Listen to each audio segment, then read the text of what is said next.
Friends, Malathi cooking ಚಾನಲ್ಗೆ ಎಲ್ರಿಗೂ ಸ್ವಾಗತ. ಹೇಗಿದ್ದೀರಾ ಎಲ್ಲರೂ? ನಾನು ಔಟ್ ಆಫ್ ಕಂಟ್ರಿಗೆ ಹೋಗಿದ್ದರಿಂದ ಒಂದು 6 ಮಂತ್ಸಿಂದ ನಾನು ಯಾವುದೇ ವಿಡಿಯೋಗಳನ್ನ ಮಾಡಿಲ್ಲ. ಇವಾಗ ವಾಪಸ್ ಬಂದಿರೋದ್ರಿಂದ ಯಾವುದಾದ್ರೂ ಒಂದು ವಿಡಿಯೋ ಮಾಡೋಣ ಅಂತ ಅಂದ್ಕೊಳ್ತಾ ಇದ್ದೆ. ಸೊ ನೋಡೋಣ, ಇವತ್ತಿನ ವಿಡಿಯೋನಲ್ಲಿ ನಾನೊಂದು ಮಿಲೆಟ್ ಅಂದರೆ ಅದರಲ್ಲಿ ಒನ್ ಆಫ್ ದ ಮಿಲೆಟ್ಸ್ ನವಣೆ ಯೂಸ್ ಮಾಡ್ತಾ ಇದ್ದೀನಿ. ಇವತ್ತು ನವಣೆಯಿಂದ ಒಂದು ರೆಸಿಪಿ ಮಾಡೋಣ ಇವತ್ತು. ಇದು ಒಳ್ಳೆ ಆರೋಗ್ಯಕ್ಕೂ ತುಂಬ ಒಳ್ಳೆಯದು. ವೆಯ್ಟ್ ಲಾಸ್ಗಾಗಲಿ ಅಥವಾ ತುಂಬ ಫೈಬರ್ ಇರೋದ್ರಿಂದ ಜೀರ್ಣಕಾರಿನೂ ಹೌದು, ವೆಯ್ಟ್ ಲಾಸ್ಗೆ ಹೆಲ್ಪ್ ಆಗುತ್ತೆ. ಹಾಗೆ ಶುಗರ್ಗೆ ಅಂದರೆ ಡಯಾಬಿಟಿಕ್ ಇರೋವಂಥವ್ರಿಗೆ ಕೂಡ ತುಂಬಾ ಒಳ್ಳೆಯದು. ಹಾಗಾಗಿ ಇವತ್ತಿನ ವಿಡಿಯೋನಲ್ಲಿ ನವಣೆಯಿಂದ ಒಂದು ಅಂಬಲಿ ಹೇಗೆ ಮಾಡೋದು ಅಂತ ತಿಳ್ಕೊಳ್ಳೋಣ ಫ್ರೆಂಡ್ಸ್.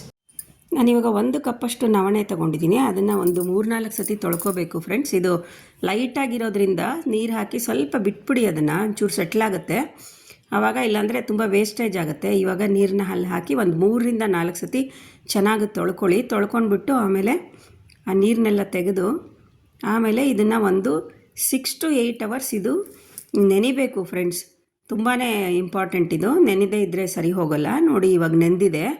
ಆಮೇಲೆ ಇನ್ನೊಂದೇನು ಅಂತಂದರೆ, ಈ ನೀರು ನೆನೆಸಿರೋ ನೀರಿದೆ ನೋಡಿ, ಅದನ್ನು ಯಾವ ಕಾರಣಕ್ಕೂ ಚೆಲ್ಲಬಾರ್ದು.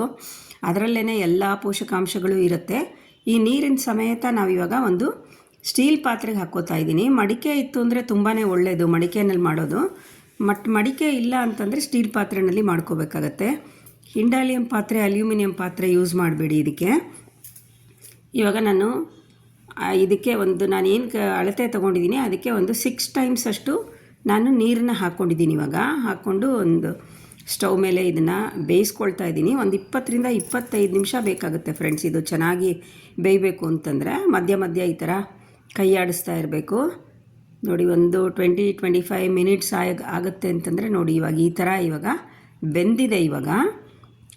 ಸೊ ಇದನ್ನು ನಾವು ಗ್ಯಾಸ್ ಆಫ್ ಮಾಡಿಬಿಡೋಣ. ಆಫ್ ಮಾಡಿ ಈ ಥರ ಒಂದು ಕ್ಲಾತ್ ತೊಗೊಂಡು ಇದ್ರ ಮೇಲೆ ಈ ಥರ ಕಟ್ಟಿಬಿಡೋಣ. ಉಪ್ಪಿನಕಾಯಿ ಜಾಡಿ ಮೇಲೆ ಕಟ್ತೀವಲ್ಲ ನಾವು, ಆ ಥರ ಇದನ್ನು ಕಟ್ಟಿಬಿಟ್ಟು ಇದು ಕೂಡ ಒಂದು 8 ಅವರ್ಸು ಫರ್ಮೆಂಟ್ ಆಗೋಕ್ಕೆ ಬಿಟ್ಟುಬಿಡಬೇಕು ಫ್ರೆಂಡ್ಸ್. ಇವಾಗ ನೋಡಿ 8 ಅವರ್ಸ್ ಆಗಿದೆ. ಈಗ ನೋಡಿ ಮೇಲ್ಭಾಗ ಒಂದು ಪದರದ ಥರ ಕಟ್ಟಿದೆಯಲ್ಲ, ಅದು ಫರ್ಮೆಂಟ್ ಆಗಿದ್ದರೆ ಆ ಥರ ಆಗುತ್ತೆ. ನೀರಿನ್ನು ಸ್ವಲ್ಪ ಹಾಕ್ಕೋಬೋದಾಗಿತ್ತು, ನೀರು ಸ್ವಲ್ಪ ಕಡಿಮೆ ಆಗಿದೆ ಅಂತ ಅನಿಸುತ್ತೆ. ಈಗ ನಾನು ಬಟರ್ ಮಿಲ್ಕ್ ಹೆಂಗಿದ್ರೂ ಹಾಕ್ತೀವಲ್ಲ, ಮೊಸರು ಕಡಿದ್ಬಿಟ್ಟು ಚೆನ್ನಾಗಿ ನೀರು ಹಾಕಿ ಮಜ್ಜಿಗೆ ಥರ ಮಾಡಿಕೊಂಡು ಇವಾಗ ಇದಕ್ಕೆ ಹಾಕಿ ನಾನಿವಾಗ ಮಿಕ್ಸ್ ಮಾಡ್ತಾಯಿದ್ದೀನಿ. ಚೆನ್ನಾಗಿ ಒಂದು ಸತಿ ಇದನ್ನು ನೀಟಾಗಿ ಮಿಕ್ಸ್ ಮಾಡ್ಕೊಳ್ಳೋಣ. ನೋಡಿ ಈ ಥರ ಚೆನ್ನಾಗಿ ಎಲ್ಲ ಮಜ್ಜಿಗೆ ಮತ್ತು ಇದು ಎಲ್ಲ ನವಣೆ ಎಲ್ಲ ಮಿಕ್ಸ್ ಆಗೋ ಥರ ಚೆನ್ನಾಗಿ ಮಿಕ್ಸ್ ಮಾಡ್ಕೊಂಡಿದ್ದೀನಿ. ಇವಾಗ ನೀವು ಯಾವ ಪಾತ್ರೆಯಲ್ಲಿ ಮಾಡ್ಕೋಬೇಕು ಅಂತಿದ್ದೀರೋ, ಎಷ್ಟು ಪ್ರಮಾಣ ಬೇಕೋ ಅದಷ್ಟನ್ನು ತಗೊಳ್ಳಿ ಇವಾಗ. ಇಲ್ಲಾಂದರೆ ಡೈರೆಕ್ಟಾಗೂ ಆ ಪಾತ್ರೆಗೆ ಹಾಕ್ಕೋಬೋದು. ಇವಾಗ ಇದಕ್ಕೆ ಬೇಕಾಗಿರೋಷ್ಟು ಉಪ್ಪು ಹಾಕ್ಕೊಳ್ಳೋಣ. ಹಾಗೆ ಒಂದು 5-6 ಹಸಿಮೆಣಸಿನ್ಕಾಯಿ ಸಣ್ಣ ಕಟ್ ಮಾಡ್ಕೊಂಡಿರೋದು, ಹಾಗೆ ಸ್ವಲ್ಪ ಕೊತ್ತಂಬರಿ ಸೊಪ್ಪು ಹಾಕ್ಕೊಳ್ಳೋಣ. ಹಾಗೆ ಸಣ್ಣ ಕಟ್ ಮಾಡ್ಕೊಂಡಿರೋವಂಥ ಈರುಳ್ಳಿ ಹಾಕ್ಕೊಳ್ತಾ ಇದ್ದೀನಿ. ಇವಾಗ ಇದು ಕೂಡ ಆಪ್ಷನಲ್, ನಿಮಗೆ ಬೇಕಾದರೆ ಹಾಕ್ಕೋಬೋದು, ಇಲ್ಲಾಂದರೆ ಇದನ್ನು ಸ್ಕಿಪ್ ಮಾಡ್ಕೋಬಹುದು. ನೋಡಿ ಇವಾಗ ಹಾಗೆ ಈಗ ಶುಂಠಿ ಸಣ್ಣಕ್ಕೆ ಚಿಕ್ಕ ತುರ್ಕೊಂಡಿದ್ದೀನಿ ನಾನು. ಸಣ್ಣಕ್ಕೆ ಹೆಚ್ಕೊಂಡು ಹಾಕ್ಕೋಬೋದು, ನಾನು ತುರಿದಿಟ್ಕೊಂಡಿದ್ದೀನಿ. ಆ ಶುಂಠಿ ಹಾಕ್ತಾಯಿದ್ದೀನಿ. ಹಾಗೆ ಸ್ವಲ್ಪ ಹಿಂಗೆ ಹಾಕ್ಕೊಂಡಿದ್ದೀನಿ. ಇದು ಕೂಡ ಆಪ್ಷನಲ್ಲಿ, ನಿಮ್ಗೆ ಬೇಕಾಯಿತು ಅಂದರೆ ಹಾಕ್ಕೋಬೋದು, ಇಲ್ಲಾಂದರೆ ಸ್ಕಿಪ್ ಮಾಡಿ.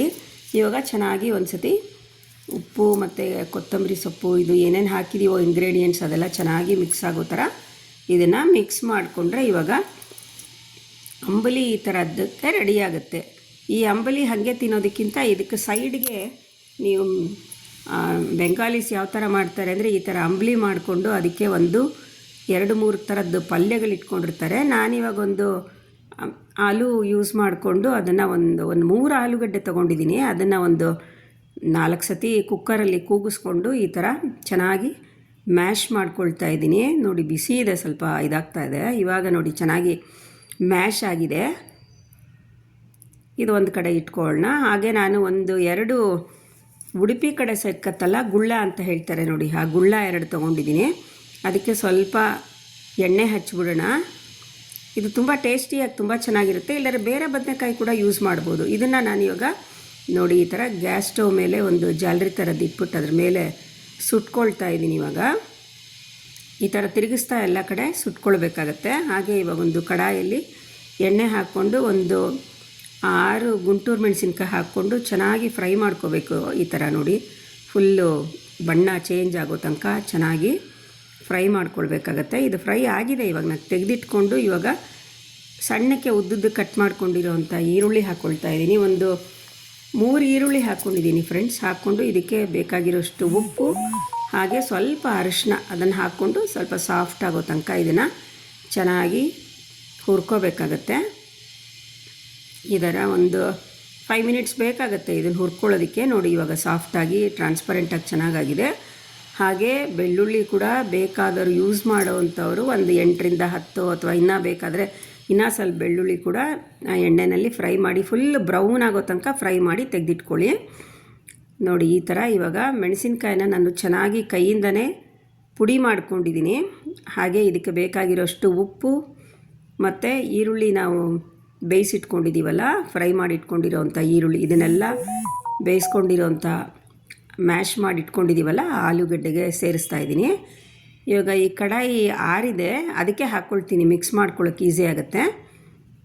ಎಣ್ಣೆ ಜೊತೆ ಎಲ್ಲ ಸೇರಿಸ್ಕೊಂಡು ಇವಾಗ ಚೆನ್ನಾಗಿ ಕೈಯಲ್ಲೇ ಮಿಕ್ಸ್ ಮಾಡಿಬಿಡೋಣ ಫ್ರೆಂಡ್ಸ್. ಅದು ಚೆನ್ನಾಗಿ ಮಿಕ್ಸ್ ಆಗುತ್ತೆ. ಯಾಕೆಂದರೆ ನಾವೇನು ಹುರಿತಾ ಇಲ್ಲ ಇದನ್ನು, ಆಲ್ರೆಡಿ ನಾವೇನು ಬೇಯಿಸ್ಕೊಂಡಿದ್ದೀವಿ. ಮಿಕ್ಕಿದ ಇಂಗ್ರೀಡಿಯೆಂಟ್ಸ್ನೆಲ್ಲ ಸೇರಿಸಿ ಹುರ್ಕೊಂಡಿರೋವಂಥ ಈರುಳ್ಳಿ, ಮೆಣಸಿನ್ಕಾಯಿ, ಕೊತ್ತಂಬರಿ ಇದನ್ನೆಲ್ಲ ಸೇರಿಸಿ ಕ್ಲೀನಾಗಿ ಮಿಕ್ಸ್ ಮಾಡಿಕೊಂಡು ಇವಾಗ ಒಂದು ತಟ್ಟೆನಲ್ಲಿ ಸಪ್ರೇಟಾಗಿ ತೆಕ್ಕೊಳ್ಳೋಣ.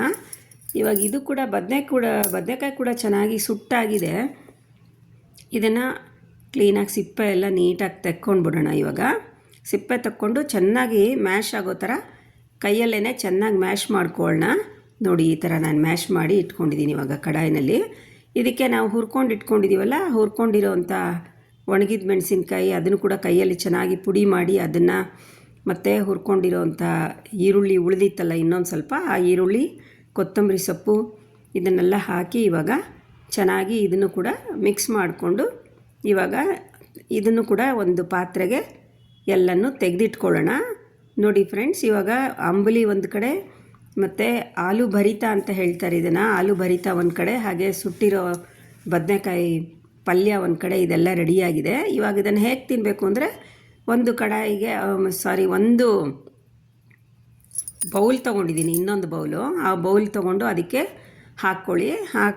ಅಂಬಲಿ ಹಾಕ್ಕೊಳ್ಳಿ, ನವಣೆಯಿಂದ ಮಾಡಿರೋಂಥ ಅಂಬಲಿ ಹಾಕ್ಕೊಳ್ಳಿ. ಹಾಕ್ಕೊಂಡು ಇವಾಗ ನೋಡಿ ಈ ಥರ ನಾನು ಭರಿತ ಮಾಡಿದ್ದೀನಲ್ಲ, ಆಲೂ ಭರಿತ, ಈ ಥರ ಒಬ್ಬರೊಬ್ಬರು ಒಂದೊಂದು ಉಂಡೆ ಈ ಥರ ಮಾಡ್ಕೊಳ್ಬೋದು. ಹಾಗೆ ಈ ಸುಟ್ಟಿರೋಂಥ ಬದನೆಕಾಯಿ ಪಲ್ಯ ಅದು ಕೂಡ ಇಟ್ಕೊಳ್ಬೇಕು. ಹಾಗೆ ಒಳ್ಳೆ ಮಾವಿನಕಾಯಿ, ಉಪ್ಪಿನಕಾಯಿ ಇತ್ತು ಮನೆಯಲ್ಲ, ಉಪ್ಪಿನಕಾಯಿ ಕೂಡ ಹಾಕ್ಕೊಂಡಿದ್ದೀನಿ. ಇವಾಗ ಎಲ್ಲ ಮಿಕ್ಸ್ ಮಾಡಿಕೊಂಡು ಅಂಬಲಿ ಜೊತೆ ಈ ಪಲ್ಯ, 2 ಥರದ ಪಲ್ಯ, ಉಪ್ಪಿನಕಾಯಿ ಇದನ್ನೆಲ್ಲ ಹಾಕ್ಕೊಂಡು ತಿಂದ್ರಂತೂ ಸಿಕ್ಕಾಪಟ್ಟೆ ಟೇಸ್ಟಿಯಾಗಿ ತುಂಬ ಚೆನ್ನಾಗಿರುತ್ತೆ.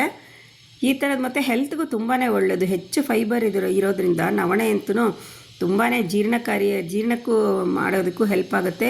ಬ್ಲಡ್ ಶುಗರ್ ಲೆವೆಲ್ಸ್ನ ಕಡಿಮೆ ಮಾಡುತ್ತೆ, ದೇಹದ ತೂಕ ಇಳಿಸ್ಕೊಳ್ಳೋಕ್ಕೆ ಹೆಲ್ಪ್ ಆಗುತ್ತೆ. ತುಂಬ ನಾನಾ ಥರದ ಉಪಯೋಗಗಳಿದೆ. ಇದನ್ನು ಮಾಡ್ಕೊಳ್ಳಿ ನೀವು. ನಿಮ್ಗೆ ಇಷ್ಟ ಆಯಿತು ಅಂದರೆ ಲೈಕ್ ಮಾಡಿ, ಶೇರ್ ಮಾಡಿ, ಕಮೆಂಟ್ ಮಾಡಿ, ಸಬ್ಸ್ಕ್ರೈಬ್